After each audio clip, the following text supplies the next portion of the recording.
Family is crying. Oh, family is crying. Listen, family is crying. Crying. Family is crying, crying, crying. Wow. Bunjakon dundu bi da neexoon. Jur yeeg garab yi feesoon.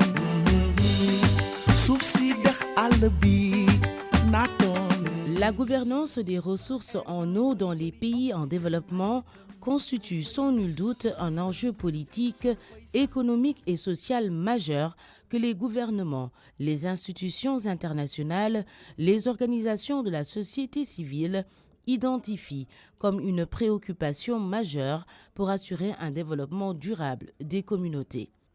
Les problématiques liées à l'accès à l'eau sont complexes et multiples. Elles se manifestent par un faible approvisionnement en eau potable, la pollution des eaux douces, le manque d'eau pour l'agriculture et les enjeux géopolitiques du contrôle de l'eau entre pays partageant des ressources communes. Cependant, deux enjeux semblent être les plus déterminants. Il s'agit d'une part d'optimiser l'usage agricole de l'eau, l'agriculture étant considérée comme le principal consommateur d'eau dans le monde. La pression démographique et les progrès techniques entraînent une irrigation en grande quantité, avec comme conséquence la surexploitation des eaux de surface et des eaux souterraines et le dérèglement de l'écosystème, avec un désastre écologique énorme. Et d'autre part, de mieux aborder les questions pressantes liées à l'approvisionnement en eau potable et à l'assainissement. Cette situation inquiétante qui suscite beaucoup d'interrogations sur la durabilité des modes de gouvernance de l'eau justifie l'organisation du Forum alternatif mondial de l'eau. Le FAM s'est tenu à Dakar du 21 au 26 mars 2022, en même temps que le 9e Forum mondial de l'eau. Deux événements qui ont souligné l'urgence d'une meilleure gouvernance de l'eau de par le monde. Le président de la République du Sénégal, Macky Sall, lors de son discours d'ouverture du Forum mondial de l'eau, a insisté sur la nécessité de mettre en place des mécanismes pour arriver à l'accès universel à l'eau. C'est un impératif vital qui nous engage tous, gouvernements, institutions internationales, organismes de bassin, élus locaux, parlementaires, secteur privé, société civile et citoyens. De même, l'objectif de développement durable numéro 6 sur l'accès universel à l'eau potable et à l'assainissement nous y oblige. L'atteinte de l'ODD 6 requiert un engagement individuel et collectif plus soutenu contre le gaspillage industriel et domestique de l'eau et pour une agriculture irriguée plus respectueuse de l'environnement. Il y a urgence à agir sur 3 leviers. Premièrement, encourager davantage la gestion concertée des bassins transfrontaliers pour prévenir les risques de conflit. Deuxièmement, poursuivre la mise en place de systèmes de régulation efficaces et socialement équitables, parce que l'eau ne peut être considérée comme un simple bien économique dont l'exploitation est soumise à la seule loi du marché. Troisièmement, enfin, promouvoir davantage l'économie circulaire d'assainissement par le traitement et le recyclage des eaux usées afin de réduire l'impact environnemental et sanitaire et stimuler en même temps la création de nouvelles activités génératrices de revenus. Le Forum mondial de l'eau est considéré par les acteurs de la société civile et les mouvements sociaux comme étant un rendez-vous de multinationales avides de profit. La participation payante à cet événement prouve que pour eux, l'eau est un luxe et qu'ils ont pour objectif sa privatisation pure et simple.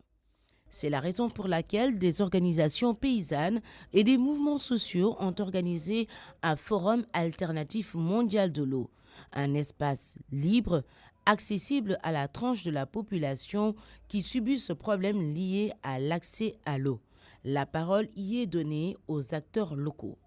Si les décideurs, entre eux seulement, s'interpellent ou s'invitent pour venir discuter d'eau, en réalité, la plupart de ces décideurs-là ne connaissent pas les problèmes que vivent ceux qui sont dans les pénuries d'eau. Ces gens sont dans l'opulence de l'eau. Un opulent ne peut pas parler pour amener une situation de sécurité alimentaire, ce n'est pas possible. On devait écouter les deux parties, ceux qui ont suffisamment d'eau, ceux qui n'en ont pas, ceux qui ont un accès facile à l'eau et ceux qui ont beaucoup de difficultés d'accéder à l'eau. C'est en ce moment qu'ensemble, on peut s'asseoir, discuter et essayer d'avoir un code de conduite qui serait la gouvernance mondiale de l'eau à tous les niveaux, que ce soit, comme je l'ai dit, local, national ou international. Il n'est pas possible de s'amuser avec le sang, s'amuser avec l'eau et s'amuser avec l'air qu'on respire. Ça, c'est des choses où la gestion doit être totalement inclusive et une gestion mondiale inclusive. Il ne peut pas y avoir une gestion partielle de ces choses. Voilà la raison qui fait que nous sommes aujourd'hui à Dakar pour pouvoir apporter notre contribution au discours ou à la façon dont on va gérer l'eau à travers le monde dans les temps à venir. Parce que, je suis obligé de l'ajouter, ce n'est pas simplement ceux qui en ont et ceux qui n'en ont pas. Il y a un phénomène qui est en train d'arriver aujourd'hui, qu'on appelle le changement climatique. Il affecte même ceux qui ont suffisamment d'eau. Et doivent se préparer à ce que nous connaissons déjà. Donc s'ils veulent être bien préparés, ils ont tout intérêt à nous écouter. Que ceux qui ont suffisamment d'eau et le dilapident, écoutent un peu ceux qui n'en ont même pas et qui cherchent à en avoir. S'ils les écoutaient un peu ensemble, on trouverait une bonne formule médiane pour que eux, ils aient de l'eau suffisamment et ceux qui n'en ont pas aussi puissent avoir de l'eau à leur convenance. C'est ce qui est mieux. C'est ce qui va amener une gestion plus rationnelle, une gestion plus sérieuse, une gestion plus solidaire de l'eau pour le bien de tous. Il ne s'agissait pas tout simplement de plaider pour la gouvernance durable de l'eau. Le forum alternatif était aussi une opportunité d'échange et de partage d'expériences sur les bonnes pratiques de gouvernance durable de l'eau. Ainsi, certaines organisations paysannes, ONG et mouvements sociaux ont jugé pertinent de faire participer leurs partenaires à la base à cet événement. C'est le cas du CERFLA, le Centre d'études de recherche de formation en langues africaines qui accompagne dans la zone sylvo-pastorale des organisations d'éleveurs. Et qui dit élevage, dit utilisation importante d'eau pour les populations, mais également pour le bétail. Le CERFLA a souhaité faire participer ses partenaires à la base au Forum alternatif mondial de l'eau qui s'est tenu depuis le 21 mars au CICES. Donc ce sont en général des acteurs qui utilisent l'eau. Comme vous le savez, la zone sylvopastorale, ce n'est pas seulement les populations qui y vivent, mais c'est aussi disons un tiers du bétail du Sénégal qui y vit, donc qui a besoin de s'abreuver. Et les acteurs avec qui nous avons été au CICES dans le cadre du forum gèrent pour la plupart des cas des forages. Ce sont des femmes qui, depuis quelques années, gèrent des forages et elles sont venues expliquer un peu ou partager leur expérience de gestion et d'utilisation de l'eau, les problèmes qu'elles rencontrent, les préoccupations. Elles ont même proposé des solutions par rapport à l'épineuse question du coût de l'eau. Donc je pense qu'il faudrait revoir le coût de l'eau. On ne peut pas comprendre que le coût de l'eau soit beaucoup plus cher dans les milieux défavorisés qu'au niveau des centres urbains. Quand je prends le cas du Ferlo, il y a des zones où l'eau peut coûter entre 400 et 600 francs CFA le mètre cube. Je trouve que c'est excessif comparé aux prix qui sont pratiqués, particulièrement dans le milieu urbain. Je pense qu'il y a aussi d'autres alternatives possibles. Faire en sorte d'avoir des pompes solaires, en tout cas le pompage, l'énergie solaire devrait pouvoir être davantage valorisé dans ces zones où le soleil brille 10 mois sur 12. L'autre alternative pourrait être un aménagement des mares pour qu'au moins les frais inhérents à l'utilisation de l'eau puissent être amoindris. Parce que si on aménage les mares, l'eau peut devenir gratuite pour le bétail. Donc je pense que c'est des alternatives comme ça, bien sûr avec d'autres peut-être, qui pourront plus ou moins contribuer à faire face à la question du coût de l'eau. On est passé d'une gestion publique à une gestion communautaire qui a montré bien sûr ses limites, mais dans le cadre de la réforme, je pense qu'il faudrait réfléchir davantage, associer les différentes parties prenantes pour voir ensemble quelle est la meilleure solution pour qu'on règle définitivement la gouvernance des infrastructures hydrauliques, particulièrement dans le milieu rural. Les populations de la commune de Keur Moussa trouvent l'eau chère et introuvable. À Landou, situé dans la commune, non loin de l'aéroport international Blaise Diagne, le manque d'eau freine le développement des activités économiques, notamment le maraîchage. Les femmes sont les principales victimes de cette situation. ndox mi moom ñun jigéen ñi bëgg nañ ñu jàppale ñu ci bu baax a baax parce que zone bi ñu dëkkee am nañ ndox mais ndox mi doyul ba pare ndox mi dafa cher am na ñuy wax fii ay mètre cube bu ay 250 waaye ñun mètre cube bu 350 te fa ñu dëkk boo yéegee suñu kaw terrasse da ngay gis avion yu aéroport bi nii ñoo gën a jege aéroport bi mais ndox bi cher na ci ñun cheraay boo xamante ne vraiment buñ ko wàññi woon pour jigéen ñi mu doy pour jigéen ñi mun a liggéey parce que ñun ay béykat lañu te bayu nawet bi kese doyatul pour yore suñuy soxla dañ cee bëgg a boole di béy noor di béy nawet te ku amul ndox moo naan amoo ndox moo sangoo yaakaar naa doo xalaata bay. Il y a aussi l'exemple de la zone des Niayes. Cette zone connaît des difficultés liées au manque d'eau il y a maintenant des décennies. Une situation accentuée par l'installation dans cette zone de 11 forages dont l'objectif est d'alimenter Dakar en eau potable, ce qui a entraîné une situation économique inquiétante. Au fur et à mesure qu'on creuse les forages, la nappe phréatique descend. Et le paysan a des difficultés d'avoir de l'eau, parce que la nappe phréatique baisse. Et pour avoir de l'eau, il faut beaucoup creuser et il faut beaucoup mettre de l'argent. Il y a 40 ans, il y avait de l'eau partout.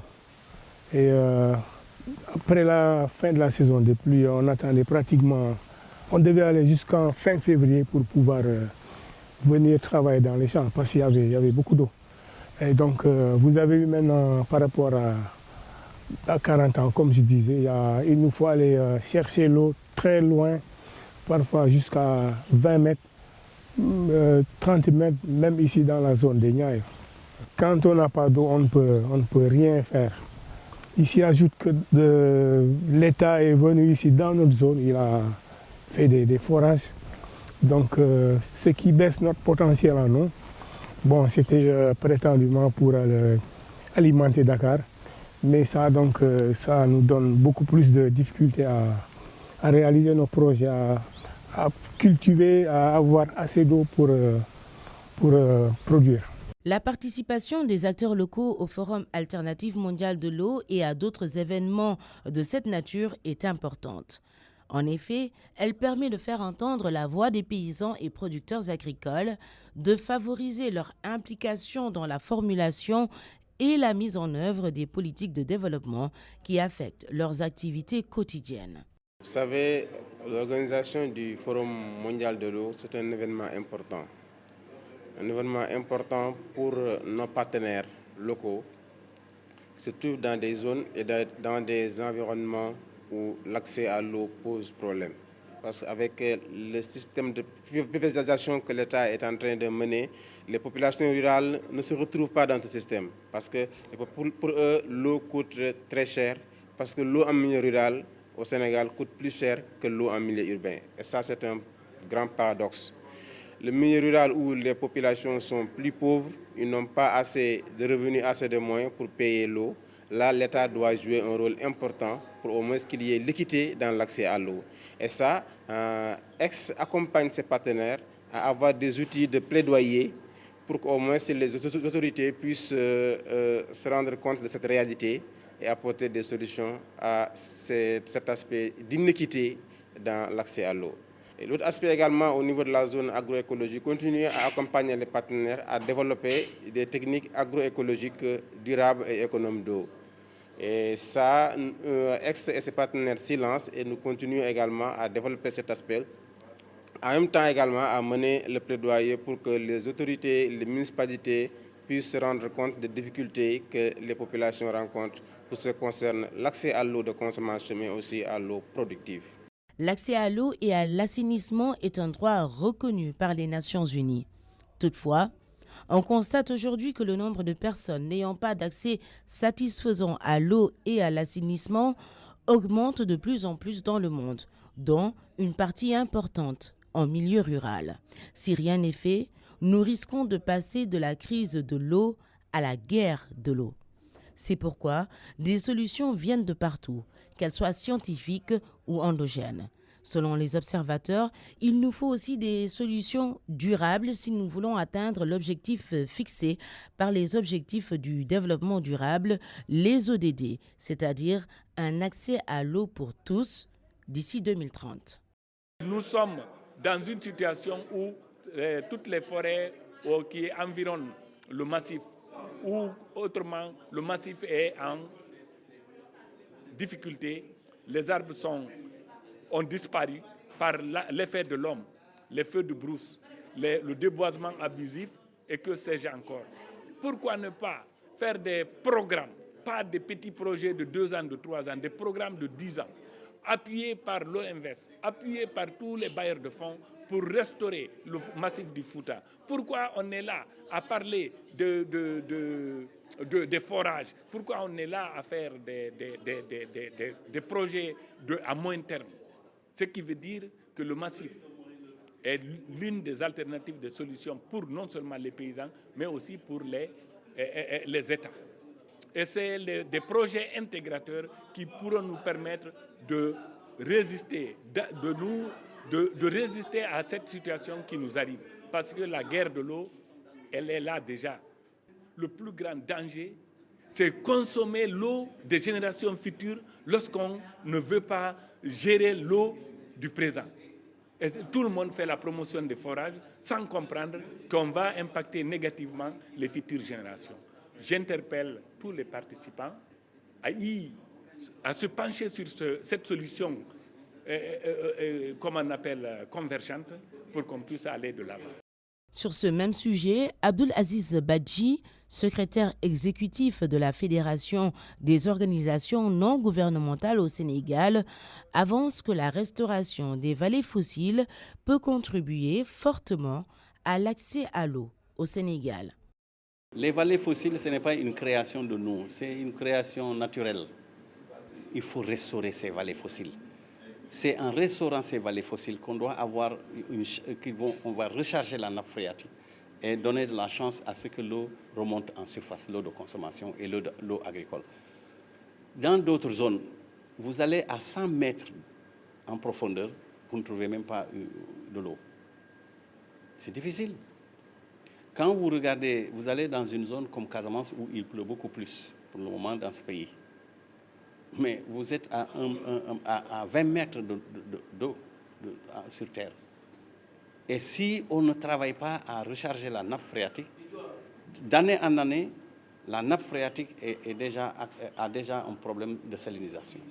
Il y a dans certaines zones comme Oussouye, mais c'est une commune rurale à côté qui alimente Oussouye en eau, parce que la nappe phréatique est atteinte de sel. Donc la question du sel, c'est une crise profonde et ça menace notre vie.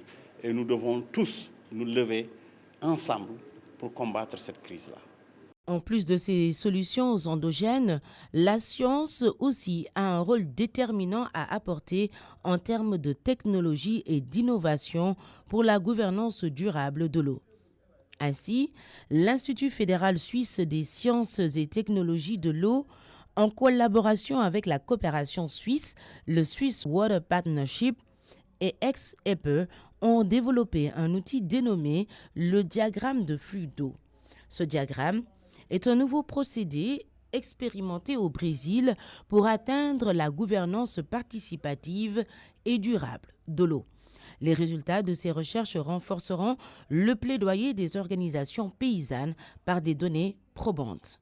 Avec le soutien de la coopération suisse, nous avons eu la chance de développer ensemble avec nos partenaires et pairs au Brésil et ici maintenant bientôt au Sénégal un outil qui s'appelle le Water Flow Diagram, donc le diagramme de flux d'eau.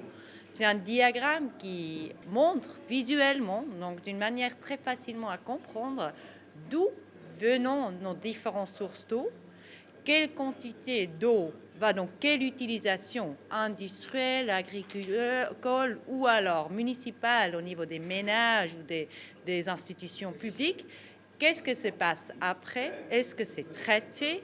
Est-ce que ça part dans le sol? Est-ce que ça va aller dans les eaux surface ou au souterrain? Et à quelle qualité?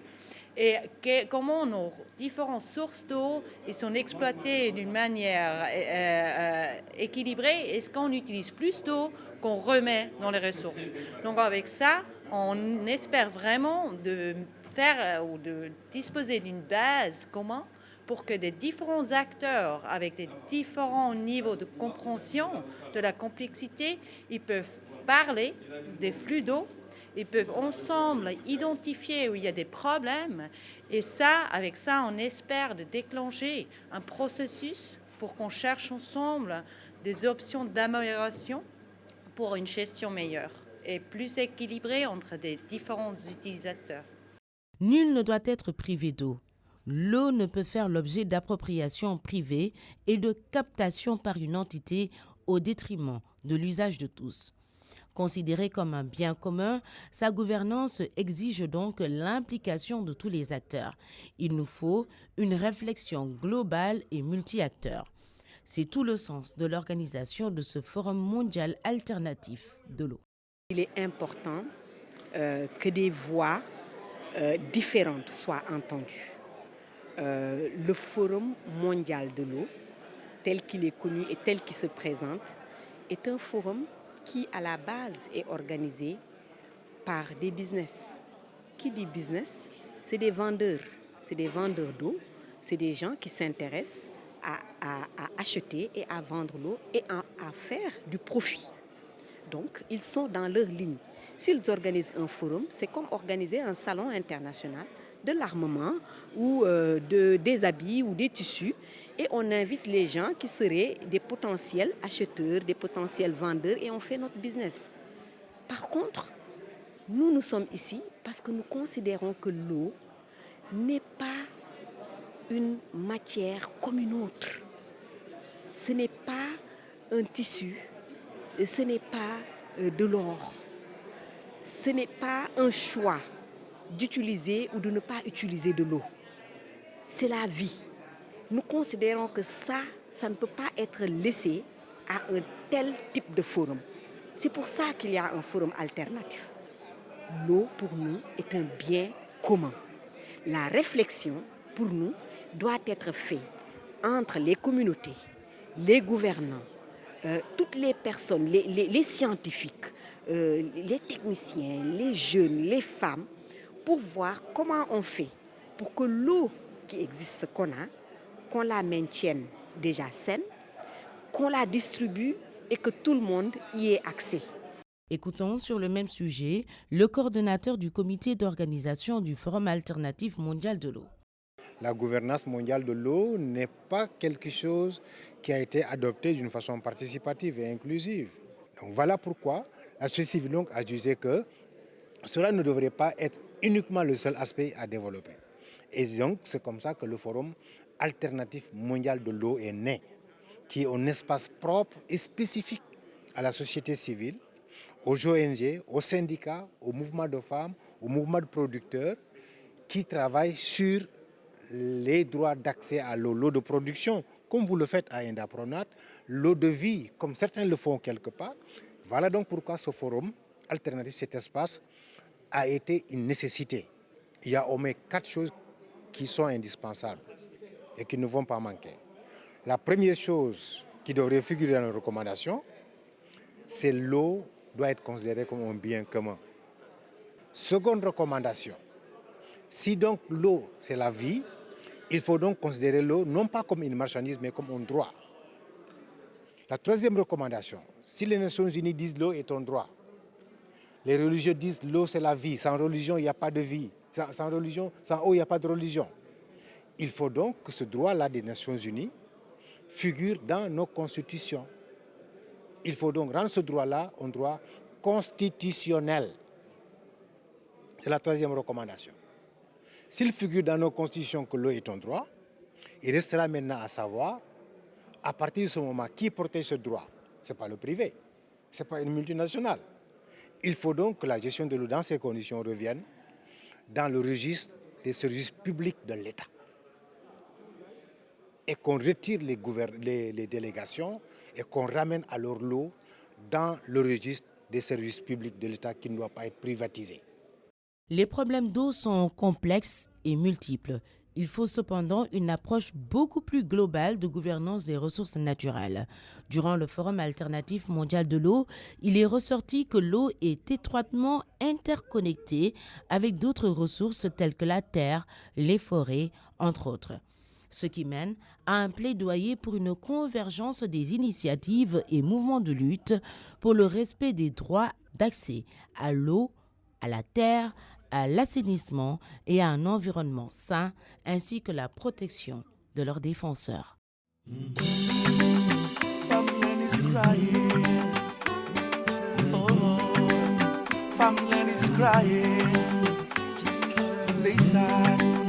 Farmers' land is crying, crying. Farmers' land is crying, crying, crying. Suufay ñëkk suuf la ñuy mujj suufay sax suuf la ñuy dëkk suufay tax